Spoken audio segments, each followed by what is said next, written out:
നടനും സംവിധായകനുമായ വിനീത് കുമാറിന്റെ സംവിധാനത്തിൽ ഏപ്രിൽ 26 തീയതി തിയേറ്ററുകളിലേക്ക് എത്തി ഏറ്റവും പുതിയ ദിലീപ് നായകനെത്തിയ സിനിമയാണല്ലോ പവി കെയർ ടേക്കർ. സിനിമ കൃത്യം 10 ദിവസങ്ങൾ ഇന്നത്തോടെ തിയേറ്ററുകളിൽ പിന്നിടുകയാണ്. ഇന്ന് സിനിമയുടെ രണ്ടാമത്തെ ഞായറാഴ്ചയാണ്. പ്രതീക്ഷിച്ചതുപോലെ ഇന്ന് ഞായറാഴ്ച ദിവസം സിനിമയ്ക്ക് കളക്ഷൻ വർധന കേരള ബോക്സ് ഓഫീസിൽ നേടിയെടുക്കാനായിട്ട് കഴിഞ്ഞിരിക്കുകയാണ്. ഇന്നലെ ശനിയാഴ്ച ഇതേ സമയം 12 ലക്ഷത്തിന് മുകളിലായിരുന്നെങ്കിൽ ഇന്ന് 22 ലക്ഷത്തിന് മുകളിൽ കേരള ട്രാക്കിംഗ് ഗ്രോസ് സിനിമ നേടിയെടുത്തിരിക്കുകയാണ്. ഇന്ന് 50 ലക്ഷത്തോളം സിനിമയ്ക്ക് കേരള ഗ്രോസ് ഉണ്ടാകുമെന്ന് ഞായറാഴ്ചയിലെ ട്രാക്കിംഗ് റിപ്പോർട്ട് സൂചിപ്പിക്കുന്നു. 50 ലക്ഷത്തിന് മുകളിലേക്ക് എത്തപ്പെടുകയാണെങ്കിൽ കുറച്ച് ദിവസങ്ങളുടെ ഇടവേളയ്ക്ക് ശേഷമാണ് ദിലീപ് സിനിമ കേരളത്തിൽ 50 ലക്ഷം കടക്കുന്നത് എന്ന് നിസ്സംശയം പറയാം.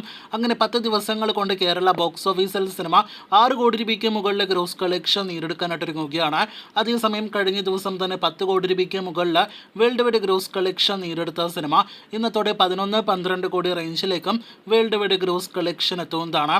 10 കോടിയിൽ താഴെ ബഡ്ജറ്റിൽ തിയേറ്ററുകളിലേക്ക് എത്തിയ ദിലീപിന്റെ feel good family entertainer cinema അങ്ങനെ രണ്ടാമത്തെ ഞായറാഴ്ച കൂടുതൽ പ്രേക്ഷകരിലേക്ക്, പ്രത്യേകിച്ച് കുടുംബ പ്രേക്ഷകരിലേക്ക് അടക്കം എത്തപ്പെടുന്നു എന്ന് വേണം നാം മനസ്സിലാക്കാനായിട്ട്. തിയേറ്റർ ഉടമകളുടെ സംഘടനയായ ഫിയോക്ക് തിയേറ്ററുകളിലേക്ക് എത്തിച്ച സിനിമയ്ക്ക് കഴിഞ്ഞ ദിവസങ്ങളിൽ അതേ ഹോൾഡ് അടുത്ത ഞായറാഴ്ച വരെ ഉണ്ടായാൽ ഇതേ രീതിയിൽ പോകുകയാണെങ്കിൽ 15 കോടി രൂപയ്ക്ക് മുകളിൽ സിനിമയുടെ വേൾഡ് വൈഡ് ഗ്രോസ് കളക്ഷൻ കടക്കുമെന്നാണ് നാം പ്രതീക്ഷിക്കുന്നത്.